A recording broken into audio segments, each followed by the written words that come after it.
Namaste friends and welcome to our Sunday edition of Words of Wisdom Gyan Ganga on our Virat Hindustan Sangam social media channels. It is 8 p.m. and we have another interesting discussion for the next 30 to 40 minutes on are we heading for a war with China? And Dr. Subramanian Swamy, President of Virat Hindustan Sangam, will give us his ideas.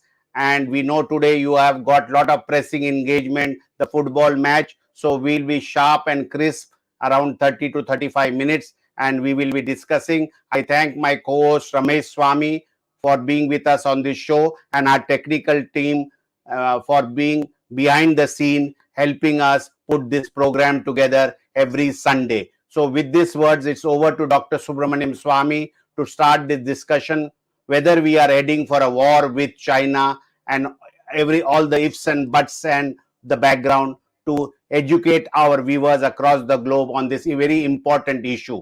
Over to Dr. Subramanian Swamy.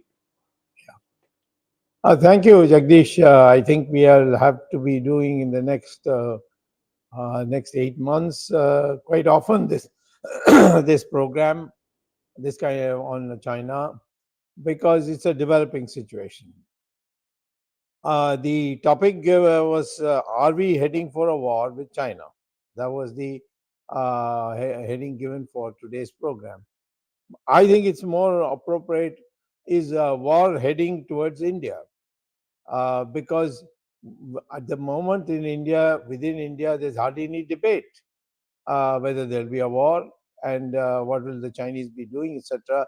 It's much more that who is a Chinese agent, who is not a Chinese agent. And the principal quarrel seems to be between Mr. Modi and Mr. Rahul Gandhi, each making insinuation and allegations. So now we are not interested in that, because if anything is true, it has to be done by the investigating agencies. They should put a report. If there's nothing, it's just abuse. It's a waste of time for us. I will only say this, that we are in a situation where the Chinese are posing themselves for the opportune moment to strike, and that opportune moment is coming closer and closer. I would like to tell the readers that I had written about a year and a half ago a book which was published by Rupa. It's called the Himalayan Challenge. The Himalayan Challenge gives you right from about 2000 years ago what the relationship was and how it developed, how it changed, and ultimately how 1962 happened and how another war could happen. So those who want some research on this in form of books and so on, they're going to read my book and then perhaps also see the appendix to see which are the other books I have listed that should be read. First of all, the war that we are facing is a multi-dimensional war. It is not the Chinese PLA troops came down the mountain and we confronted them, and then we picked up our lathis and beat them, and then they ran away. That's not the war I'm talking about.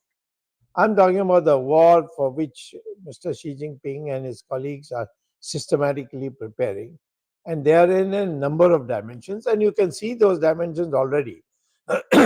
Of course, I would say they're on land. We have seen them in Depsang.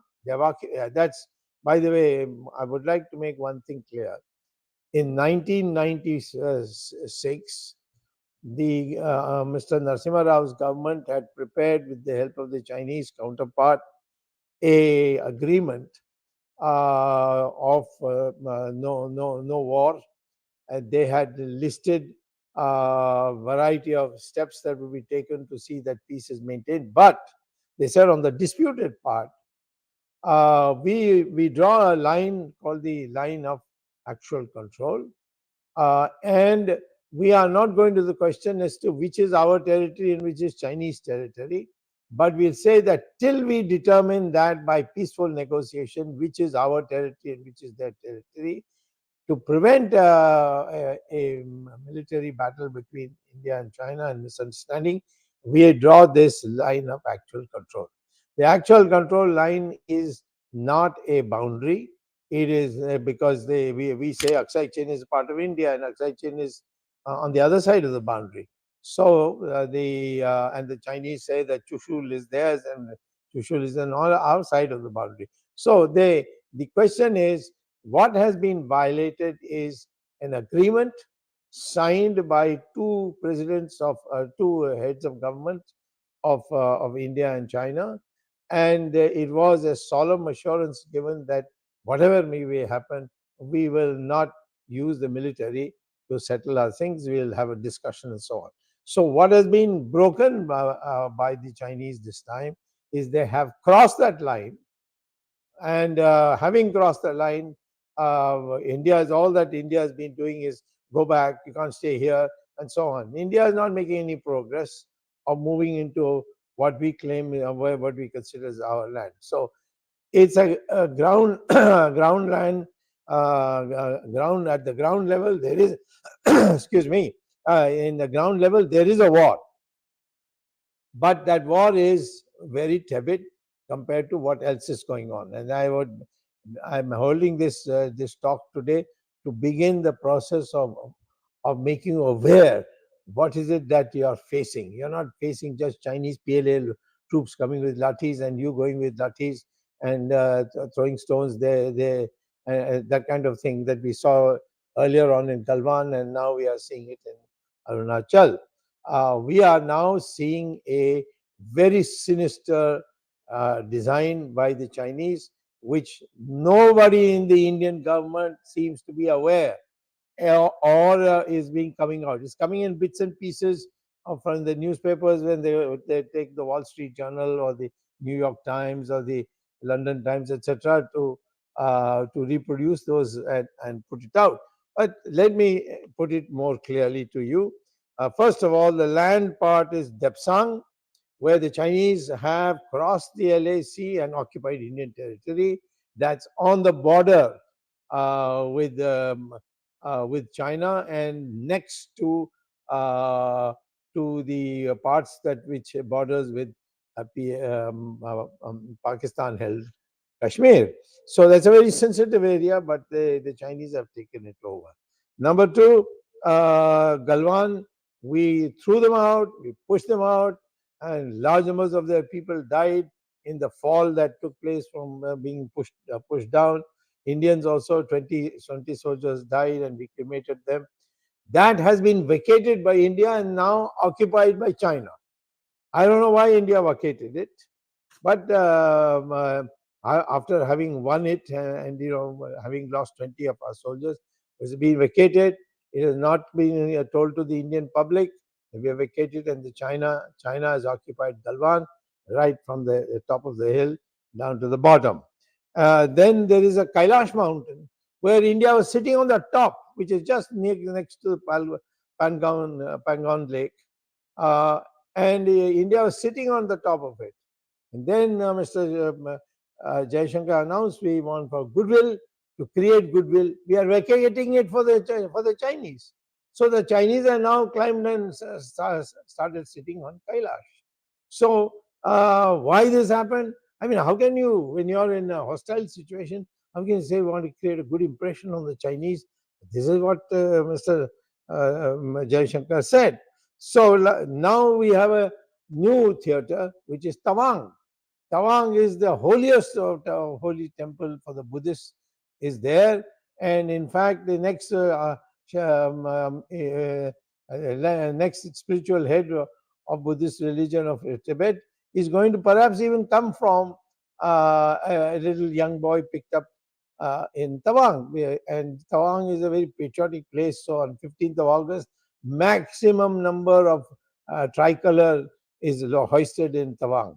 So that Tawang is now under siege from the Chinese. Of course, we have moved in and cut their route off, and therefore they have to go back. But we really don't know when are they going to come again. So Tawang is another thing area which is in the mountains of Arunachal, and we have to be extremely careful. So this is one ground level military, classic military battles. And interestingly, some people mentioned the buffer zones that have been created. Buffer zones have been created where? On Indian territory. That is, there is a line of actual control. The Chinese have crossed it, and we say, no, this is not your territory. And the Chinese says, okay, we may declare it as a buffer zone. So Indian territory is declared as a buffer zone, and the Chinese are, naturally, if it's a buffer zone, they can just walk in and out, and they're walking in and out and creating infrastructure for it. So this is also not being told to us. Now, the second dimension of the war, which I'd like to mention to you, is the cyber warfare. And look at what two occasions the Chinese are giving you a warning. One is the Bombay electricity cut, which was a massive, cut of electricity.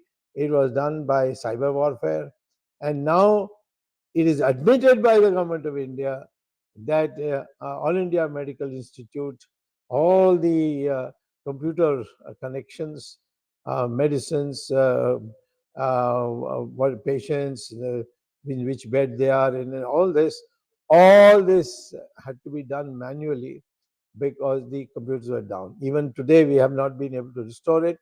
And all that the Indian government has so far done is ask Interpol whether they can give us assistance to prove that the Chinese did it.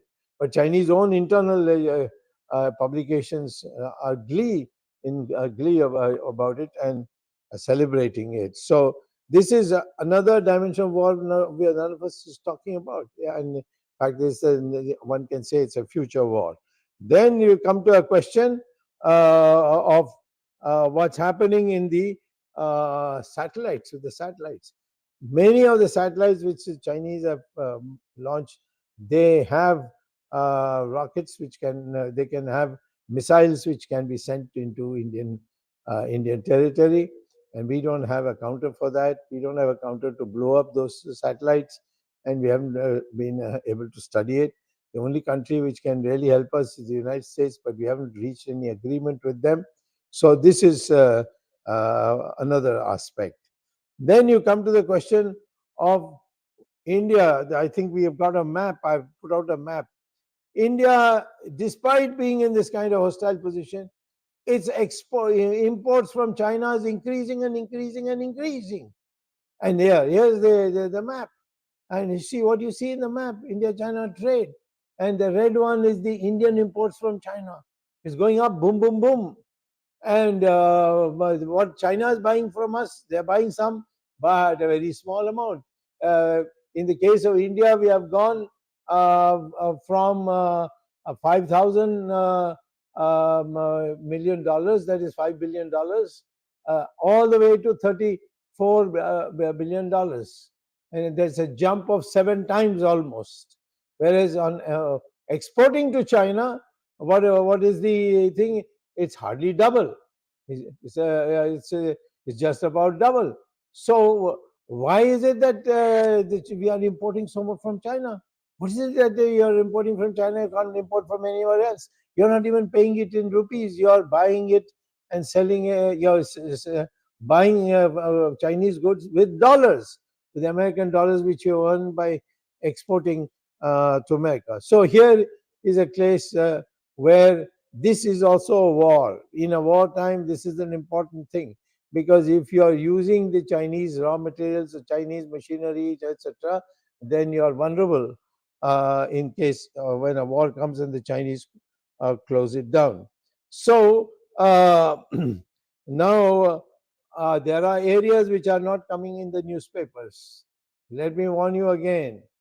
The Sikkim, Bhutan, in between China, and then below it is India, that is the Bagdogra area, and it's a thin strip of Bengal which connects to a thin strip of Assam.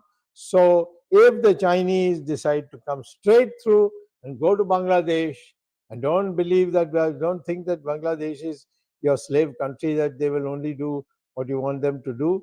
They can assess that now the Chinese are the masters here, and they may even allow the Chinese to cut through. That means whole of Assam is cut off because of that thin strip of thing. Now that we are not hardly paying any attention to it. It's a very, very serious matter. Then it comes to Indian Ocean. The Chinese have already started moving the ships here. They are bullying the Sri Lankans that the Indians didn't do anything for you. That is when it is a fact. When Oman Tata refineries were being set up, Rajapaksa came to the then Indian government of Manmohan Singh and asked whether they would give them a loan so they could do it, because so far all that Sri Lanka has been doing is exporting tea, and based on that export, they are importing their thing. Now they want to become a modern economy. So he said, I want to build a few factories. And for that, I thought the Hamantota would be a great thing to do, and that too, it was in the southern part, closer to the Indian Ocean. So we, on Mrs. in the Sonia Gandhi's direction, Manmohan Singh said, no, we can't give you even a penny on this because you butchered Tamils and so on. Tamils were not butchered by Sri Lankan Sinhalese. They were butchered by LTT. They were the ones who said any Tamil who wants peace and quiet, he's a traitor. And they were it's the LTT which was killing them. So, but anyway, this is the thing by which we refused to give them a loan. And then the Chinese came. Why are you asking the Indians? We'll give you double that amount, and so on. And the Sri Lankans got into a trap. So you are finding Nepal, Bhutan, Bhutan also, by the way. Now they said to India, "Don't come anymore. We'll manage the Chinese ourselves." Then Bangladesh, not too sure about it, and Burma has gone completely on the Chinese side. Sri Lanka in a terrible fix on the debt. So what you are saying, therefore, is that this is no more just a military coming down from the Himalayas. It is now, in addition to that, cyber warfare. It is now in addition to attacks from the Indian Ocean. And what is it? Do we have a plan? Of course, in Indian Ocean, Malacca Strait, we are on one side, and Indonesia on the other side. Have we ever even approached Indonesia? Then let's together decide that only those people who can go through this Malacca Strait. That is, for example, China coming ships to go to Europe. They have to pass through that. We said we won't let it pass unless they pay a certain amount of money, like the Suez Canal. But that has not been done. So what we are now seeking, so which I would in another 5 minutes ask you if you have any questions, is that we are today in a situation where we don't have a strategy. What is the strategy? The Chinese are, first of all, you say, koi aaya hi nahi. That is what the Prime Minister said. How can he say that? And they have already come. And your IFS senior official gave in writing that the Chinese have come. They've occupied this place, they've occupied that place. And then we go and consult the Russians. The Russians say, no, that is only field operations which the Chinese are doing. It is just for exercises. They'll go away soon. They never went back. So you went to the Russians. Why? Because you think that it is Soviet Union. Soviet Union is gone. Soviet Union had both Russia and Ukraine. And so you can't say today that Russia is the successor of Soviet Union. And the Soviet Union, what they didn't do, I'm not in it. But today, Russia is a junior partner of China, because they are totally dependent for money on the Chinese, and they have huge debts owing to the Chinese. So today now you will find that Russia is not talking anything over this attack that took place. At least America gave a very wishy-washy answer, and both sides should not disengage. They should go back to their own positions and all that stuff. And we are our sympathies with India or something like that. Now, Russia has been totally silent, not a word. And it's supposed to be a good friend. And you get on Twitter, you get all these people. Oh, Russia has been so much a good friend, but Russia came into existence only in 1992. Where was that Russia which was helping us earlier? There was no such Russia.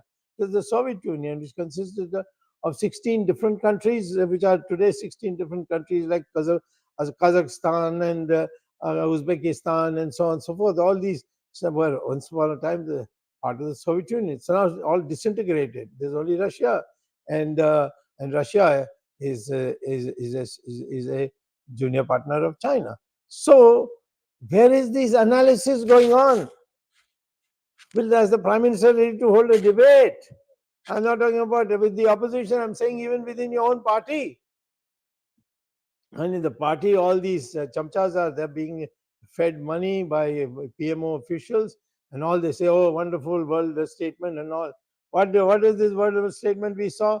We saw Modi running towards Xi Jinping and shaking hands with him, and then the media playing it big. Xi and Modi meet, and Modi returns, and next day you have Tawang incident.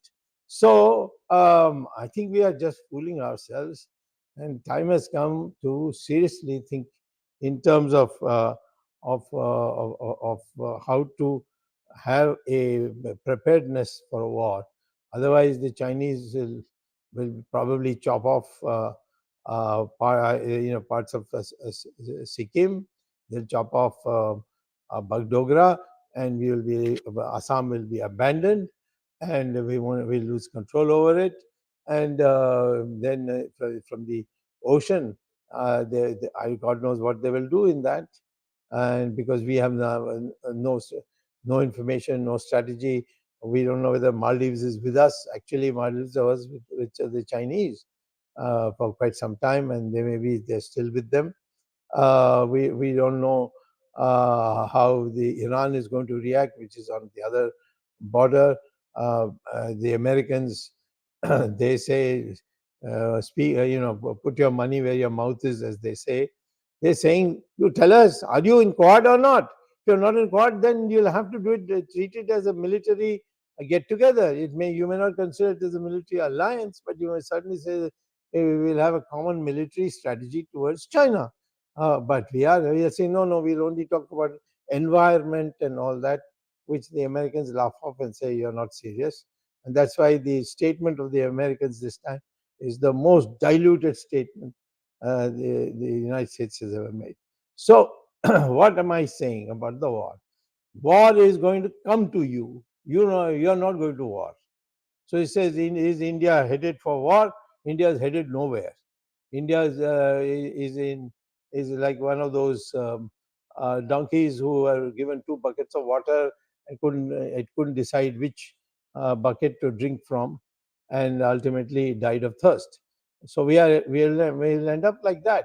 So it has got the people will have to say, just by praising Modi, you're not going to get your defense.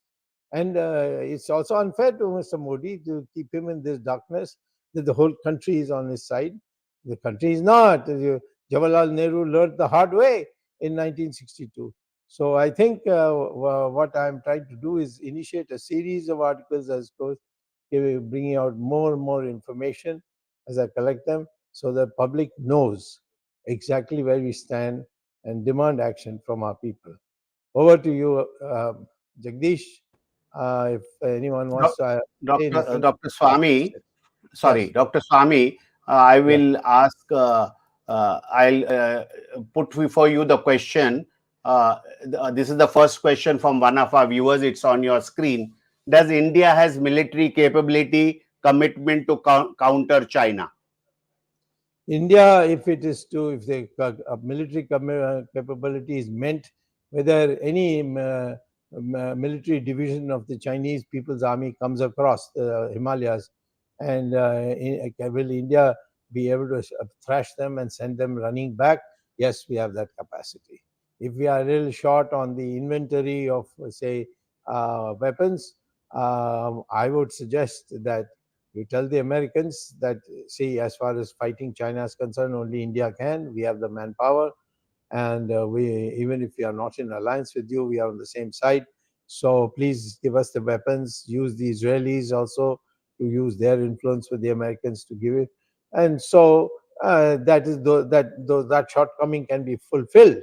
But as far as the military is concerned, military to military, Indian government, Indian army will thrash them, and we have thrashed them before also.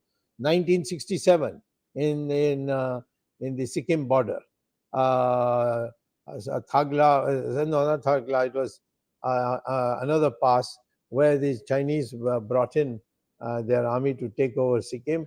And that time in 1967, we gave them such a bashing that they had to run, and huge casualties they suffered, and we secured Sikkim, and that the Nathula Pass it is called.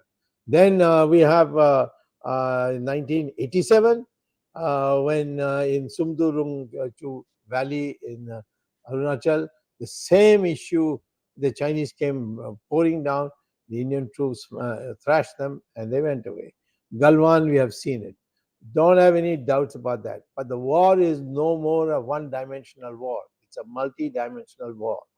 And if they suddenly shut down everything here, don't ask our army to continue fighting. They will not be able to.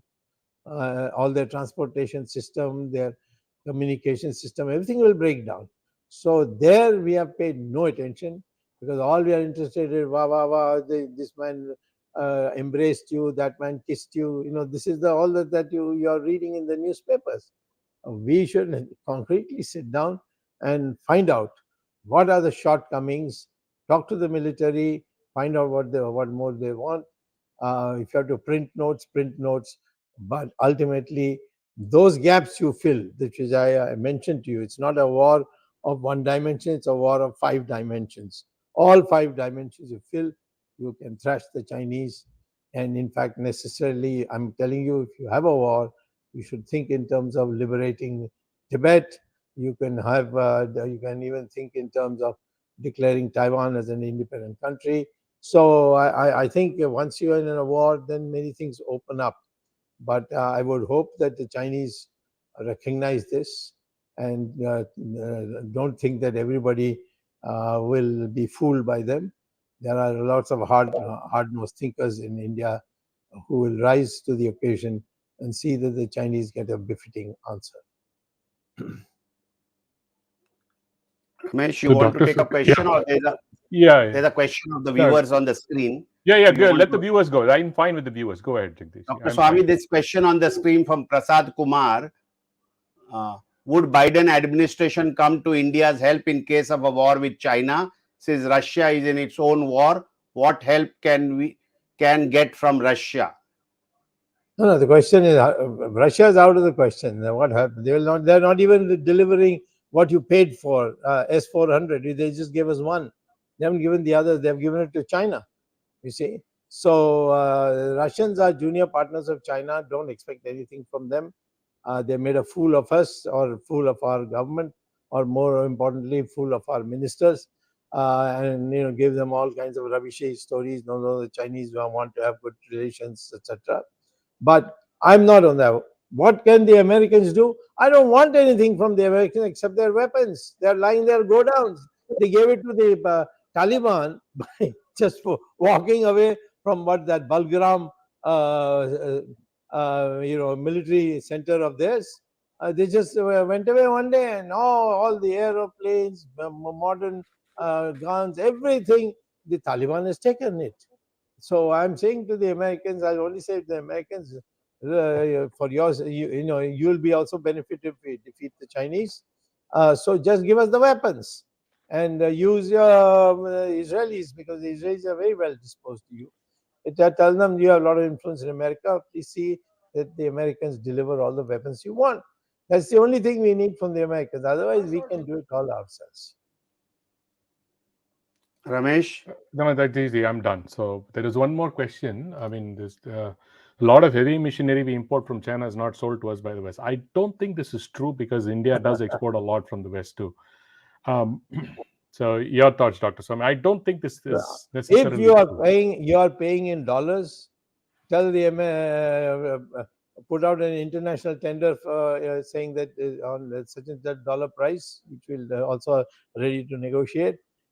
Please sell us this. You will get buyers and buyers. These are all rubbish, undocumented, unproven things that are spread around by our government to hide their own weaknesses of being twisted by the arm by the Russians. There's one more thing here, Dr. Swamy. It says thoughts on economic ramifications given the Chinese dominant position. Any thoughts on this? Because I guess this comes to the previous question. I mean, India thinking there is no alternative to China, right? I mean, we are not thinking far ahead because given the trade deficit we just saw, I mean, it's just widening. The imports are just widening every month for that matter. Because I think based on latest statistics, Dr. Swamy, we are already 80% between April and November, now October today. We are already there compared to the last year. So our imports are only galloping. And there are news reports. China, why is it galloping? What are you buying that is necessary? No, they're all finished goods, Dr. Swamy, and what we export, as you said, is only raw material. Yes. I mean, what is from us taking the raw material? Raw material, and we are buying finished goods. Yeah, finished goods. Absolutely. What is it? You buy Lenovo. Lenovo is not produced in the United States. It's produced in Taiwan. They only put the keyboards and and all those things. it's a screen and so on. And that's the thing. I would say to you that if you're going to pay the Chinese with dollars, you on the same basis you put out a tender and say that for the lowest price we are willing to buy, and then say nobody wants to sell it to you. That's not correct. Nobody's doing that. These are all propagandists, you see, who are put out to say no, Russians, Americans will not sell to us. How do you know? Have you put out a tender and the Americans have refused? So for a right price, Dr. Swamy, everything is available. Yeah, I know. And the prices need not necessarily be money. I'm just saying for the right price. Yeah. No, I am not into this question of whether you're going to be a military ally of the Americans or not. We are just telling that we are going to fight the Chinese. This is an American interest also, but we don't want anything from you except weapons. Please give us the weapons at the cheapest price, and they will. I'm sure they will give it. I have dealt with the Americans when I was minister in Chandrasekhar's time. Mm-hmm. I know how the Americans, despite we having no relations with them in 1962, they rushed whatever they could at the short notice. John Kennedy was the president at that time. These are all ways of the Russian lobby is very strong in India. The Chinese lobby is very strong. They just go on talking this rubbish that nobody else will sell. Only the Russians will sell. The Russians are a miserable lot. They can't defeat Ukraine. All they can do is kill their population. What kind of people are these? One last question, Dr. Swamy, and we can wind up. I mean, this has come up in this particular question in different forms, option or the other. What will be the impact on the economy if we go into a war? Indian economy's main malady, I have been saying over and over again, and in my award-winning book, Reset, that the main problem with the Indian economy under Mr. Narendra Modi is the lack of demand. The moment you have a war, demand is the first thing that start rising. And for demand increasing, when there is a supply excess, you can print notes. It won't be inflationary. And so this is nonsensical to say that our economy would crumble if we go to war. In fact, our economy will boom if we go to war. Thank you. Arvindji, if you can just conclude, then we're good to go, because we're going to conclude early today. Or if you have a quick question, and then we can conclude. subject where Dr. Swamy is an expert, and he is the person who can really analyze the Indo-China situation. And he has been suggesting that if China is an aggressor, we should take head-on to China. But maybe government of India is not listening. I think it is a high time that Swamy heard is acting by the government of India, and once he is listening, taken by the government. Thank you, Dr. Swamy, for highlighting this important issue. China has been an aggressor recently, and we all know about LSC and all that. So therefore, we can't stretch the subject too far today. And as Ramesh said, there's another big event going on in Qatar, Doha, where the large number of Arab interested the FIFA World Cup. Thank you, Jagdeep. Thank you, Ramesh. And thank the technical team led by Ashish Shetty, Rakesh, Ishwar Iyer, Swaminathan, Tejas, Naval Gul, Vishal Mehta, Najesh Nayak. We'll be meeting again next Sunday. That is Christmas, 25th of December. Wishing all the viewers a happy Christmas, Merry Christmas, and we'll be meeting Sunday 8 p.m. With a new topic and Dr. Subramanian. Till then, Namaskar, Jai Hind. धन्यवाद.